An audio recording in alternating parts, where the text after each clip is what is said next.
Hey everyone, welcome to Fresh Takes Events Unscripted. I'm Jennifer Selly, and on today's episode, we have Jay Menashe from Exhibitus, where he helps clients design trade show exhibits and branded environments that don't just look beautiful, they deliver measurable business impact. Now let's get into it.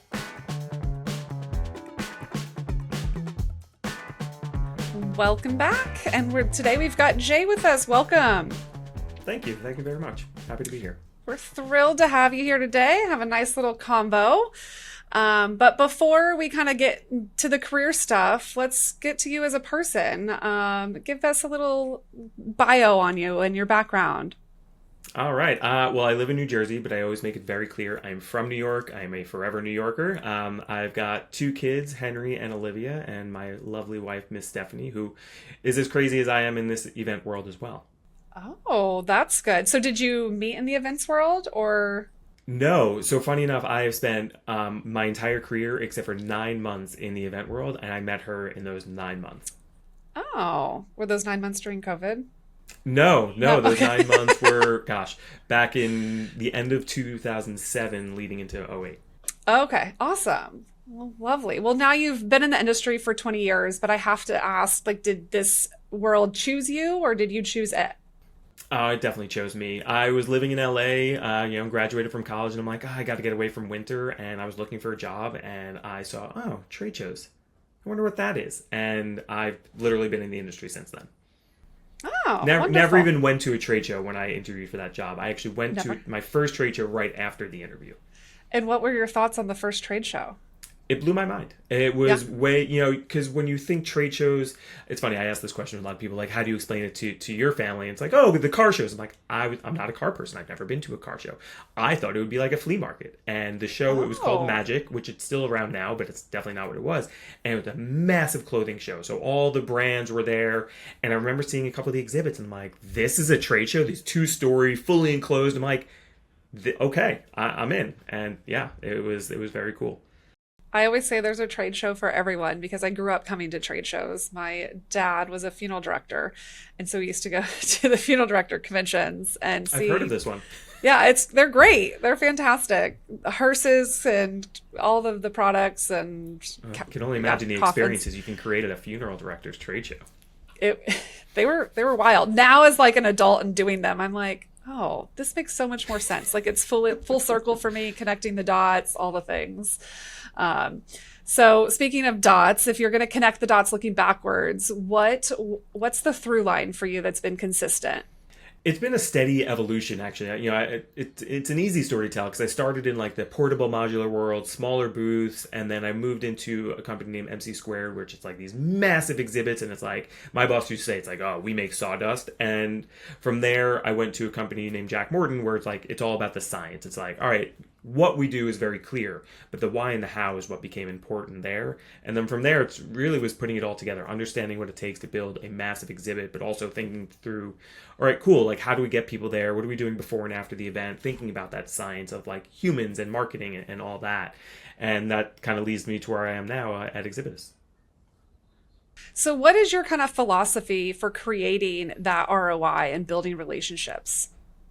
It's more about it's creating an experience. We don't want companies that are just coming, oh, we do this year after year. We want companies that are looking to stand out, create that moment for people to remember, a story to tell later on. If you're just going to show up to the booth, it's like, well, we have our demos and people do those, then we bring them into a meeting and like, oh, we just basically walk them through the sales funnel. It's like, I can do that online. Like, what are you doing differently in person that I can't replicate online? You're spending 6, 7 figures on these things. Let's make it count. Let's make it memorable. What is one that you remember from your career that's just like out of the world? Or two. There's I was like, there's probably a well, few. I was like, which path do we want to go down? It could be positive or negative. On the positive, there was a client we We can worked do with. both. We can do both. We've got time. I'll save the dumpster fires for later in the conversation. But on the positive, we were working with a client, tech company, and they were going to the shows. And it's a very, if you've ever been to a B2B tech event, they're so gimmick filled. And I'm like, cool, like I understand the gimmick are important. That's what's going to bring people to your booth. But it's like, hey, can we ask them for something in return? And by ask them, it's like, can we ask them like 4 questions to qualify them and see if the next step of the conversation even makes sense versus just scanning a badge, giving them a thing, having them go through our experience. And after the event, we're like, all right, how did it go? Like, we weren't directly involved in your measurement. And like, we produced more pipeline from that one event than all of the last calendar year. And I'm like, cool. So creativity with some sales knowledge worked perfectly. We'll go far. Were those 4 questions tailored to that specific company, or have you like used those questions now in other ways? They were tailored to that question, that company, but the questions are pretty universal. It was more like, hey, what's your annual budget for specific entities? Is more they were specific in terms of the products and services, but in general they were sales qualifying questions. Who's a part of the committee? Your buying committee? What's the process? How deep into the process are you? And those types of questions. Okay. So now let's go negative. Let's hear some of those horror stories or the nightmares that you've encountered. I always talk about how much I love events, and I do. And then you get to the load-in days or the installation days, and it's like, this is where you create your strongest bonds as a team because you're going to go through it. Nothing ever goes exactly to plan, and as I tell my partner in life that in her events when she's like, oh, this thing went wrong, it's like, listen, if something doesn't go wrong, you're not trying hard enough and you're not pushing the boundaries. But that's also the worst part. I have had events where it's like, hey, this is the start time. It's like, well, we're not ready. And we had to it wasn't major things that weren't ready, but it was enough that it's like, yeah, obviously the client noticed. Obviously we all noticed. And it's like, those are the moments where it's like, oh, are we done yet? Are we done yet? I want to go home. I want to take a nap. But those are the moments that I learn from. Like, I still to this day, I'll talk through the team and I'm like, I remember this one time where XYZ went crazy and no one here has done it because I've like pounded it into their heads. So I feel like that's also where the like best lessons are learned. 100%. I mean, all the contingency planning comes from your mistakes. It's like, all right, hey, I'm showing up to this. We're doing something really unique and custom. Do we have backups? Do we have extra materials in case we need to redo something? Because I've shown up. It's like, this is here another horror story because these just flow through the brain all the time. We had some siding. We were at a show. It was actually a consumer electronics show, and we were building what looked like a faux house. And we had plastic siding, which is very normal in 3/4 of our country. And we had pre-mounted some products that the client's like, hey, I don't like how that looks. I want to mount it directly to the siding.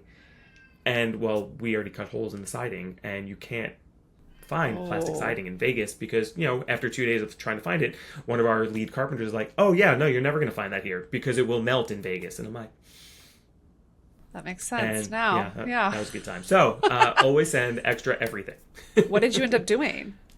We ended up cutting some pieces to make it look like it was one piece of siding. And then in the other section, we literally just painted it to look like concrete. Oh, okay.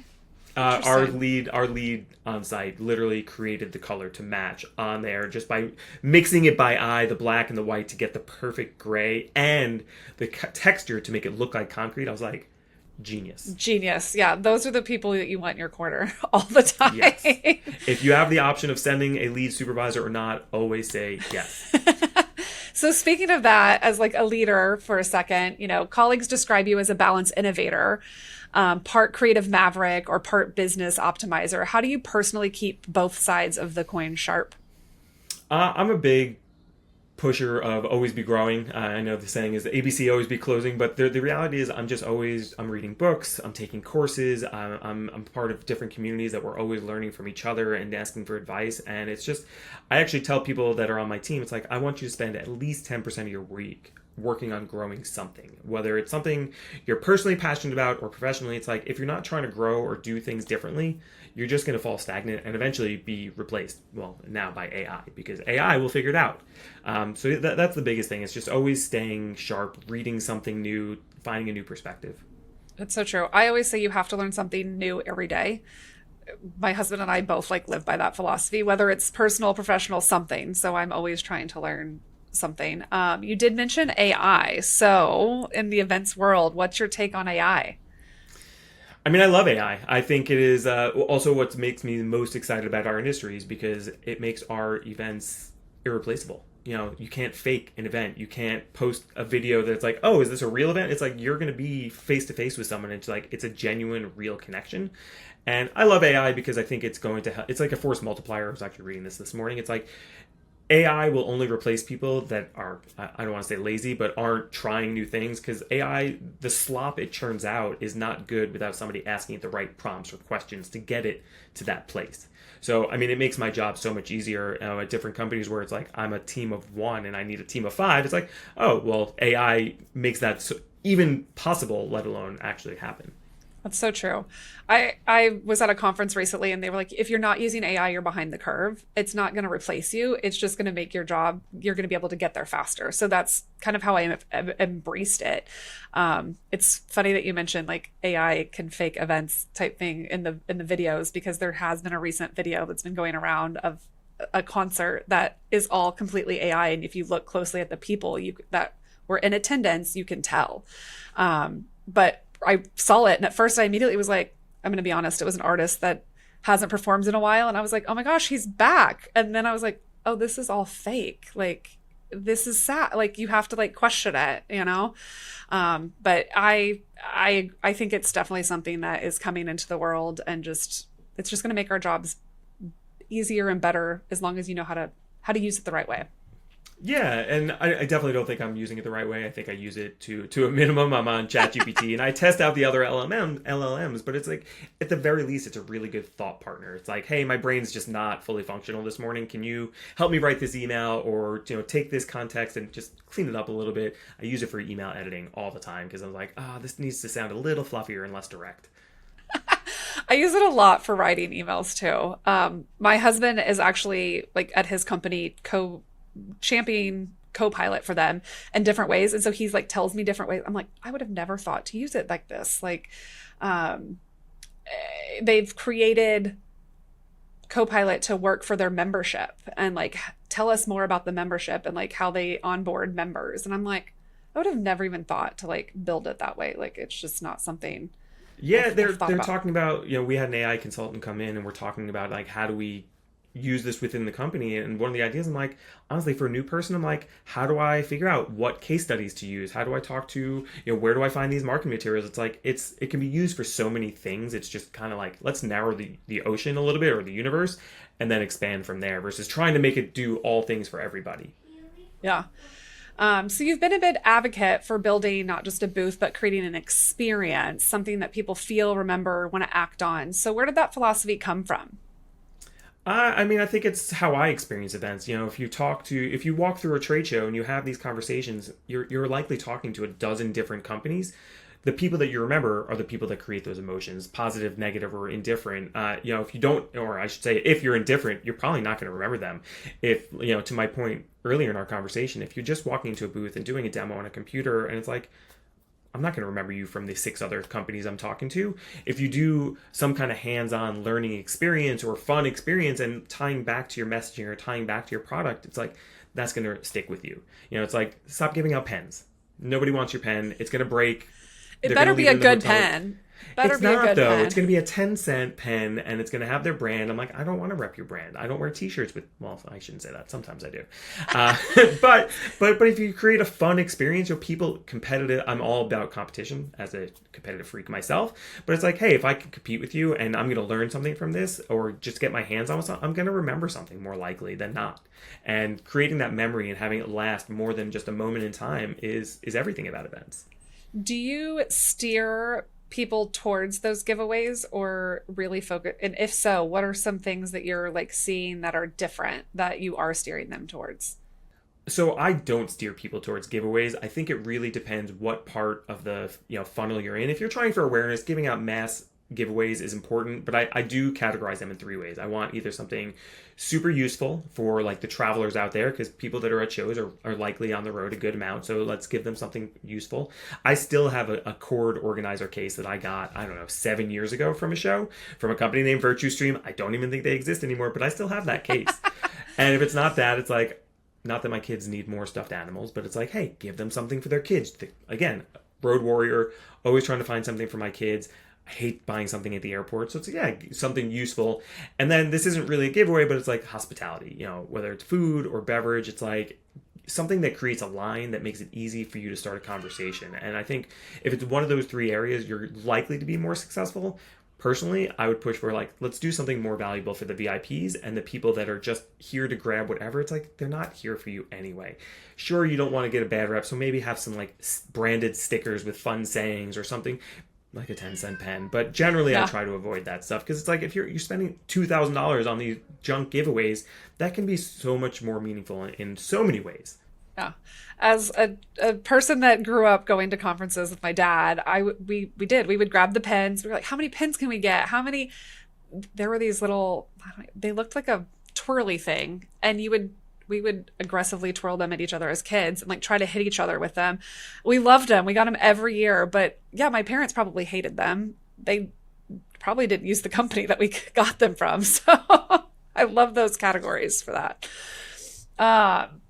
So obviously in events, we've had quite the last couple of years, from pandemic, hybrid, tech, AI. So where do you sit that like on something that excites you for the future? I mean, I already talked about how AI excites me for my job stability. Yeah, I think events are evolving. I think very much it's moving from like, oh, we just need to get as many people as we can to like, and I think this was a real unlock for me in my career. It's like, hey, let's use my sales brain in these marketing conversations. And it's like, if you're not thinking about how you're impacting the bottom line positively, you're going to lose your budget. I remember a conversation from a few years ago, and we were talking to this client like, yeah, our booth size was cut in half, our budget was cut in half. I'm like, oh, all right, well, let's talk about the ROI, because obviously if you're not having that conversation, we should. Where do leads go after the show? And her answer was like, oh, I don't know. And I'm like, oh. Well, that explains why you lost half your booth size and your budget. So yeah, I think, being creative is really important to connect to the marketing people if you're selling to marketers. But the reality is, it's like you always have to be thinking about that aspect of an event. It's like, how are you impacting the bottom line? So I love that it's been a topic of conversation for as long as I've been in this industry. I think in '08, when the financial collapse happened back then, it's like, oh, it's all about ROI, events are going away. And then COVID happened, oh, events are going away. It's like, events are never going away. But I think people are definitely getting more strategic about them and really thinking about like, what is the value for our investment? And it's not always a direct ROI. If you're looking for brand awareness or impressions, like that is your value. So I think it's really refocusing. It's like, what are we trying to get out of this? And thinking really about like starting, and it's, everybody says it, but it's starting with that objective, figuring out what are the key performance indicators to show that we did this the right way. And if you can bring that back to the C-level, it's like, wow, you did an amazing job. It didn't just feel right. I'm proving it to you. That's great. It's so true because, events are never going away.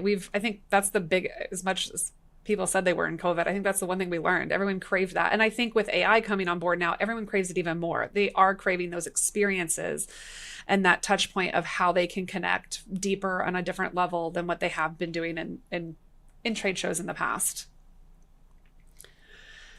So we're kind of getting towards the end, but it's going to be a fun quick fire. So these are going to be fun questions for you, and just come whatever your first answer is off the top of your head. All right. I'm not gonna lie, quick fire makes me nervous in itself, and I'm like, I like to overthink things, so don't overthink.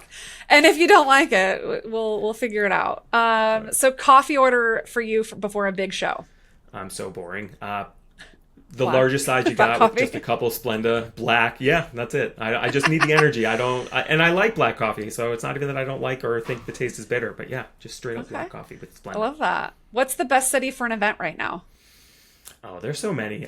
People frown on Vegas, but it's just so convenient for everything. Like any big city, really, because it's like, all right, something goes wrong, I can get the materials I need. Hotels are easy to find. Venues are easier to find, depending how early you get on that. But I generally love Chicago. I love the food there. McCormick is not the easiest place to work, but again, I should say I revolve everything around food. So basically, I'm going to just tell you my favorite food cities, which is New Orleans, Chicago, Vegas. San Francisco is pretty good, but I don't love San Francisco because it's insanely expensive, and Moscone is not big enough. So I'll stick with Chicago, New Orleans, and Vegas. As a Midwest girly and a foodie, I think Chicago is a great option. As long as we don't talk about their lasagna pizza. Oh, no, absolutely not. I can't get on board. All right, red-eye flight or 5 a.m. departure? 5 a.m. Don't even have to think about it. Okay, that was when easy. I was younger, it was all about the red eye, and then I hit a certain age, and I'm like, it takes me 3 days to recover from a red eye, and I'm like, no, I'll just go to sleep at 8 o'clock, and I think I'll enjoy that anyway. My first week at Exhibit is I was on a 6 a.m. flight, and I just went to sleep at 8:30. They're like, oh, how'd you do it? I'm like, I don't know, I just went to sleep an hour and a half earlier. Yeah, so much easier. Yeah. Worst thing you've ever eaten at a trade show booth? At a booth? Oh, I don't eat a lot. Yeah, booth, I mean... yeah. I would say convention center coffee might be my least favorite thing because it's like, wait, this is $6 for a cup and it's disgusting. So can I count that as an answer? Yeah. All right. What's your biggest pinch me moment in your career so far? Okay, I'm gonna go corny here, but everything, like, we get to travel to the coolest places in the country. In some cases of the world, I've not done a lot of international travel for work, but I go to the coolest cities in the country, and I get to not only just experience the event and meet so many amazing people. I always find some time to do something. Like, if I'm in San Francisco, I went to Alcatraz. In Vegas, I did the zip line in Old Vegas. Like, I always find something I can do. I was actually talking to my wife about this yesterday. Next time I go to Vegas, I want to add a day or two and go back to Zion because I'm obsessed with it and I like scaring myself to death on Angel's Landing. So I'm going to probably try to do that again. But I think that's really it. Like, if you love to travel, event business is definitely for you. It's so true. I grew up in a really tiny town in the Midwest, and still to like I'll be talking to my parents about something and they're like, oh, look at like how far you've like what you've got to experience. Like, did your younger self ever think that you would get to do whatever the crazy things I've done? And I'm like, no, I never even dreamt this in my wildest dreams ever. Yeah. I try to go to a hockey game in every city I go to, and I've done a good job so far. I like that. Well, speaking of your younger self, what's one piece of advice that you would give 22-year-old Jay? So one piece. Patience. It's something, as I've become a parent and a husband, I've learned through fire, I would say, not even trial, just fire. I thought success would be, and maybe it's because I'm a huge sports fan, that I was like, by 25, I'm going to be a millionaire. And it's like, the reality is nobody, except for 1% of the 1%, are that successful that early. And it's just like, work hard, keep improving, keep evolving, and the success will come. And just have some patience. So true. What's your one song that always gets you pumped up before a big meeting? Ooh, I don't like getting pumped up before meetings. I get, as you can tell, I have a lot of energy as it is, so I try to a calming song. I need something yes, very relaxing. I used to listen to like Offspring or Metallica or AC/DC before I play hockey. That's what I'd be so revved up by the end of the first period. I'm like, I am exhausted, guys. I think I'm done here. So I typically try to like just chill out. Recently, and this will make my daughter really happy, I've been listening to Taylor Swift. Got really into her. I'm a full Swiftie. I'm not a full Swiftie, but I'm trying. I try to chill out and kind of like get in the moment and just like make sure I'm present. And more than anything, I really don't want to be pumped up because I typically need to calm myself down, not get fired up. That's fair. If you had to switch careers tomorrow, what would you do? Can retirement be a career? Absolutely. Lottery winner. I really love what I do. I always wanted to get into like mergers and acquisitions because of, or like the hotel business, I would actually say. I was always a very big fan of hospitality. I loved going to hotels as a kid and just exploring the property. And there was a movie, I think it was called For Love or Money with Michael J. Fox when I was a kid. And he was the concierge of this New York City hotel. And I was like, I want to be the guy that can get anything you need at any moment. And it's like with a snap or a phone call. So I don't think I'd want to be a concierge now because that sounds exhausting. But to be in a position in a hospitality role, I think that it sounds fun. I don't think it's as fun as it sounds though. Probably not. It does sound fun. Like if you're the guy that is always getting that's like huge. Yeah. All the connections. And I feel like I can kind of do that in my role now. So it works out. I feel like, to some level you've done that, I'm sure. So is there something that's still on your career bucket list? Running the world, obviously. No, you're gonna take over. I love that. Yeah, no. Career bucket list. No, I just want to keep growing. Right now I'm head of new biz at Exhibitus. Obviously I have my sights on bigger things here and in the future. No, I just honestly, as you get older, things become a lot more simple. I want to be happy. I want to work with good people. I want to have good people as clients, and internally and externally. Don't know if I'm allowed to curse on this podcast, so I won't curse. But no poopy people. I'll go with that. They're not allowed in my life, externally or internally, and that it's simple for me. I want to enjoy my life personally. I want to enjoy my life professionally, and that's as simple as it is. It's not simple, and I think as we start to get older, that is 100% what everyone starts to look for. You just want to be surrounded by good people, do really cool things. As we like to say, we do cool shit at Imprint. I want to continue to do cool shit, and but I want it to be simple and fun. Speaking of fun, So speaking of fun, we have a fun title at Imprint so that we get to select. So I am our pixie dust guru because I sprinkle magic throughout the events that we do. So if you had to pick a fun title, what would it be? Ooh, I was going to say retired, but I already mentioned that one, so I got to go with something else. And I have to reiterate, I love what I do. I don't want to retire tomorrow, but I'm also working to retire. So just in case my boss hears this, which he might now. Let's see, a fun title. I don't know. That is probably the toughest question I've had. And I remember I looked at it, you sent it to me, and I'm like, I don't know what a fun title would be. I thought of retirement. That sounds like a fun title. I mean, that counts. Yeah, chief of meeting cool people. How about that? Oh, I like that. There we go. That's a great one. All right. So we asked some great questions, but is there anything that you wished that you would be asked, whether on this podcast or just in your career, that you've never been asked before? I don't know about that I've never been asked, but I'll go with, people always hear about the great part of events. We always talk about what we love about it, meeting new people, going to cool places. And I talked a little bit about it earlier. What do I hate about events? And it's when we're not prepared, because we've all got the experience. We've done this a million times. Like, why are we not contingency prepared? Why do we not have 15, plan A through Z ready to go? Those move-ins and on-site times are by far the hardest. And when people just show up like, nah, it's fine, we got this. It's like, no, you don't got this. And maybe sometimes they go smoothly, but again, to my earlier point, that just means you're not trying hard enough. So yeah, I would say that is definitely the hardest part of our world. And the part I like the least is like, oh God, I need a nap. I love that. Well, as we wrap up, tell us where we can find you. LinkedIn. I'm there a lot and post often. So if you ever want to get a hold of me, that is probably the fastest place, unless you have my cell phone, and then you can text me, but I'm not going to give my cell phone number on this podcast. So yeah, LinkedIn is the way. Yeah, LinkedIn is definitely the way. That would be I would recommend not giving your cell phone out. But thank you so much for your time today. This was lovely, and we'll wrap up. All right. Yeah, I really appreciate it. Thank you.